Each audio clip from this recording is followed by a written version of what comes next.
Being a volunteer. Village Guard is indeed a great way to serve and give back to your community.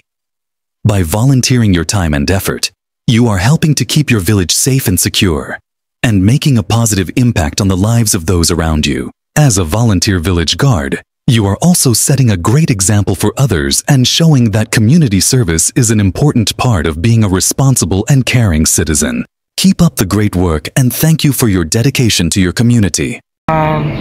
Without much interpretation, super ang mga officers dito sa HOA. Napaka-supportive nila.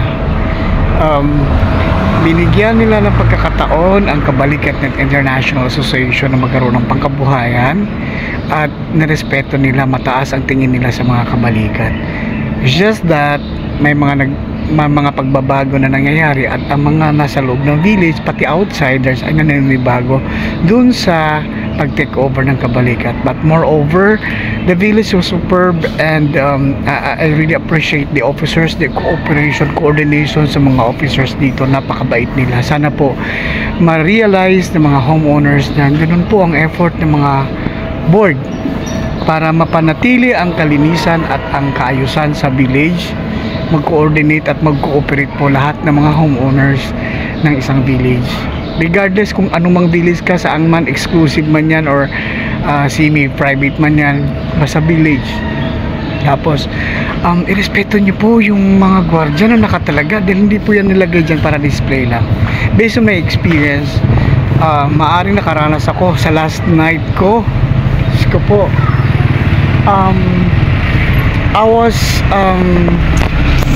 devastated dahil syempre hindi ko naman sinasabi dito na last night ko na, pero kita rin nyo naman, time check, eksaktong 6 o'clock na, pero happy ako dahil last day ang hirap pala. Po, imagine mo, November 16 ako nag-start dito, February 16 ang last, di ba? Marami nang dumaang katropa na nag-reliever, nag-part-time, napagtagumpayan. Sana yung suportahan ng mga villagers, yung mga officers, suportahan niyo po yung mga officers na nagpalaganap ng magandang progreso dito sa village ninyo. Dahil hindi po basta-basta magpatakbo ng isang village at kailangan po ng kooperasyon ng bawat isa.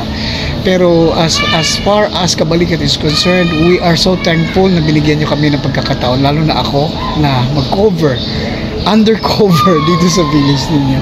Hindi ko na kailangan ipakilala sarili ko kasi doon sa iba na hindi pa kakilala, bahala na kayo. Basta ako, I'm a vlogger and officer po ako ng Kabalikat. So gusto ko lang din maipaalam sa inyo na hindi po ako nagbida-bida rito sa village inyo para lang may maipapakita at for the content only. No, we're doing this para at least synchronize po ang lahat ng village na kung saan may Kabalikat. Sana gawin ninyong ehemplo ang Rainbow Village, dahil hindi po ganun kadali magpatakbo at magpalakad ng ang mga officers. Hirap na hirap, mga volunteers din po ang mga officers. Wala po tinatanggap na sahod ng mga officers, lalo na sa HOA. Wala pong kinikita yan. Bagkus tumutulong yan sila for the progress of the whole village. So thank you so much mga sir, mga ma'am, at sa mga villagers na at least ngayon alam nyo na yung aking role dito na nakikita nyo ko araw-araw mula November 16 hanggang yesterday, February 16.